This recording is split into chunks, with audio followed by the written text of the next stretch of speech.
عمران خان سے ملاقات نہیں ہو سکی، ان کا کوئی ورژن بھی نہیں آ سکا۔ تو یہ خبریں آ رہی ہیں کہ ان کو پہلے بلوچستان میں اور یا سکھر شفٹ کیا جائے گا، پھر کہا جائے گا ان کی طبیعت خراب ہے، اور یہ ایسٹیمیٹ لگانے کی کوشش کی جا رہی ہے کہ جو عوامی رد عمل ہوگا عمران خان کو مارنے کے بعد، خدا نخواستہ، اس پہ ہم کتنے عرصے میں جو ہے وہ کنٹرول کر لیں گے۔ یہ شیڈول جو ہے وہ اس کا تیار ہوا ہے۔ بہرحال ایک منصوبہ انسان بناتا ہے اور ایک اللہ پاک بناتے ہیں، اور اللہ پاک آپ کو پتہ ہے پھر جیسا منصوبہ بناتے ہیں۔ یہ قتل عام جو ان کے گلے پڑنے جا رہا ہے نا، اصل میں جو محرم تھا نا، وہ 1 محرم سے شروع نہیں ہوا تھا، وہ 11 محرم سے شروع ہوا تھا، 11 محرم سے، اور پھر آج تک جو ہے نا وہ جو 11 محرم گلے پڑی نا امویوں کے اور خارجیوں کے، تو پھر وہ آج تک اس سے نہیں نکل سکے۔ یہ جو انہوں نے اسلام آباد میں کیا ہے نا، تو یہ اختتام نہیں تھا، یہ آغاز ہے، یہ آغاز ہے، اور بہت جلد یہ دیکھ لیں گے جو بھی بےہودگی کے ساتھ دانت نکال رہے ہیں ٹی ویوں پہ اور جو ہے نا نشانہ بازوں کو داد دے رہے ہیں، بہت جلد ان کو پتہ چل جائے گا کہ انہوں نے کیا کیا ہے۔ بہرحال اس کے بعد ہم آتے ہیں امریکی ہتھیار استعمال ہوئے ہیں جی ڈی چوک میں، اور یہ ہتھیار ملے تھے کولیشن سپورٹ فنڈ میں دہشت گردوں کے لیے، اور استعمال کہاں پہ ہوئے؟ پی ٹی آئی کے سپورٹرز پہ اور ورکرز پہ۔ جو میں آپ کو پہلے دن سے کہتا ہوں کہ آئی ایم ایف کا جو قرضہ آتا ہے وہ کہاں جاتا ہے، ورلڈ بینک کا جو قرضہ آتا ہے وہ کہاں جاتا ہے، ایشین ڈیولپمنٹ بینک کا جو قرضہ آتا ہے وہ کہاں جاتا ہے، امدادیں کہاں جاتی ہیں، ٹھیک ہے جی، چاہے وہ زلزلے کی ہوں چاہے وہ سیلاب کی ہوں، یہ اسی طرح جاتا ہے۔ یہ دہشت گردوں کے خلاف دیا گیا اسلحہ کہ جی آپ دہشت گردوں کے خلاف استعمال کریں، اور سنا ہے کہ تحفے کے طور پر امریکی عوام کی طرف سے پاکستان کو دیا گیا۔ اب یہ امریکی عوام کی ٹیکس کا جو ہے نا وہ اسلحہ ہے، امریکی عوام کو بھی سوچنا چاہیے، ڈونلڈ ٹرمپ کو بھی سوچنا چاہیے کہ اسلحہ پہنچ کہاں گیا۔ اسی طرح پیسے پہنچتے ہیں،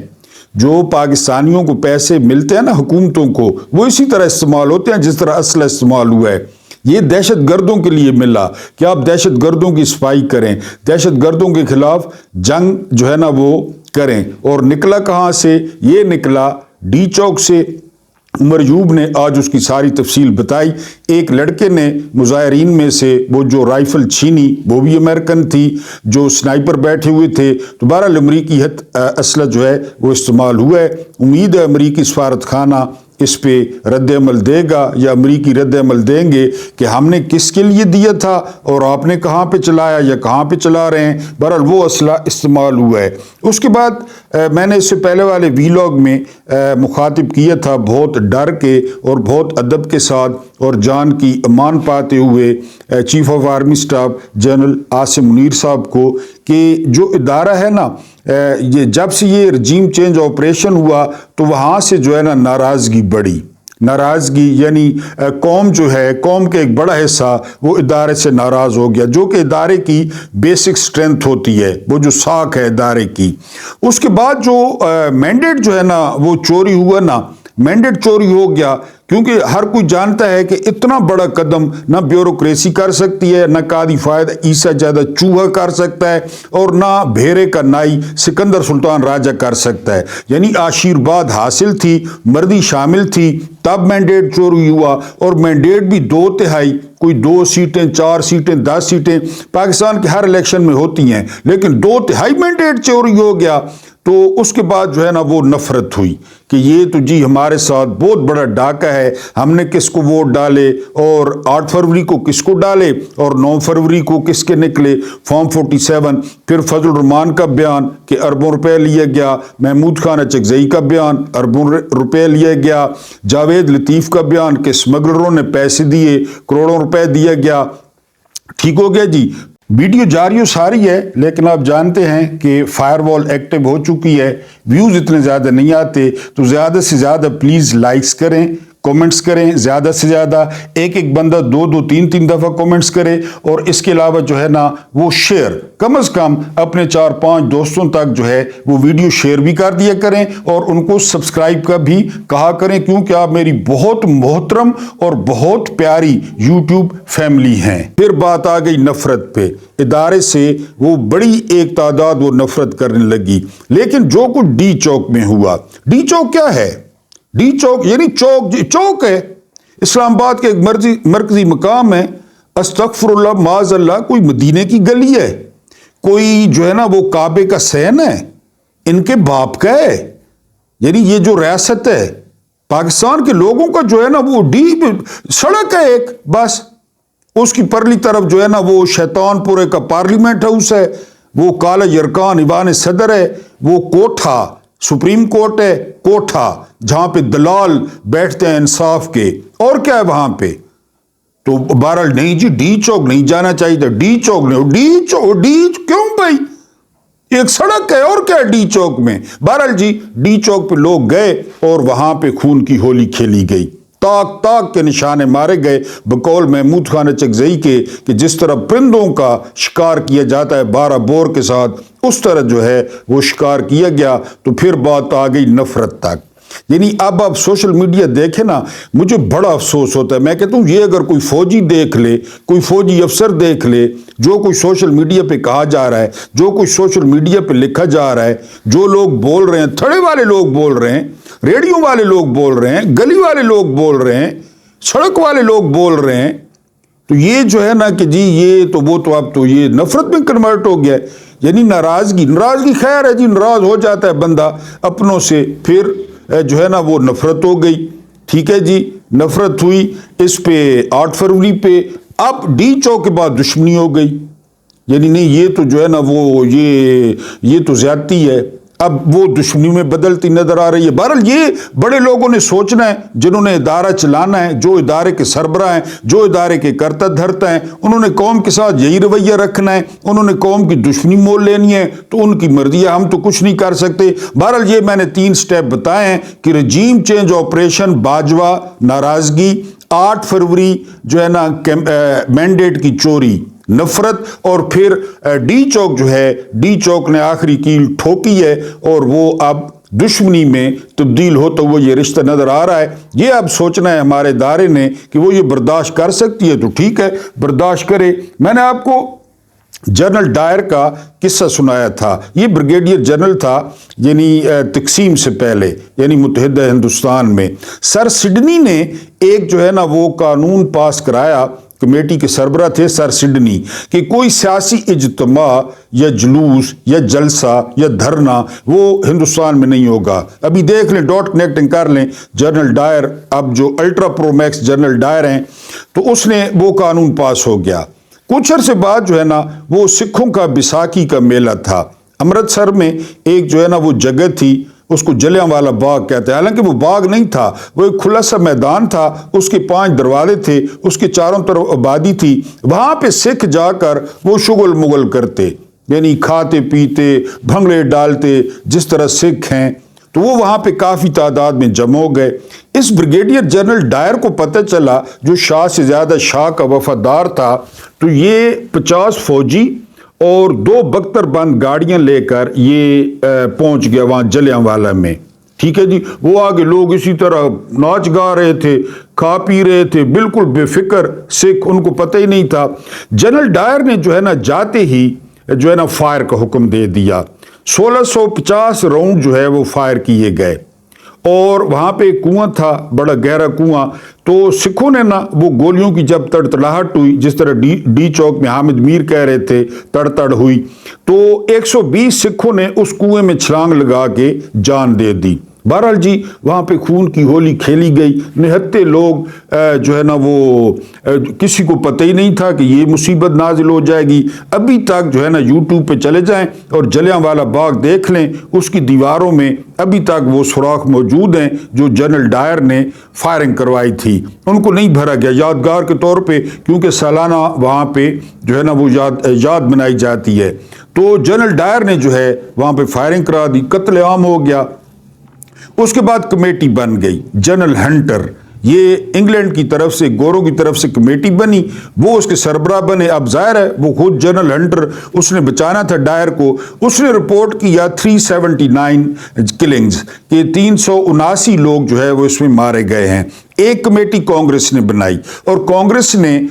جواہر لال نہرو کی سربراہی میں بڑی اعلیٰ قسم کی کمیٹی بنائی. جب انہوں نے تحقیقات کی تو ان کو پتہ چلا کہ 1000 نہتہ سکھ, 1000, نہ کوئی جلسہ, نہ کوئی جلوس, نہ کوئی تقریریں, 1000 سکھ وہ بریگیڈیئر جنرل ڈائر کی فائرنگ سے جو ہے وہ مارا گیا.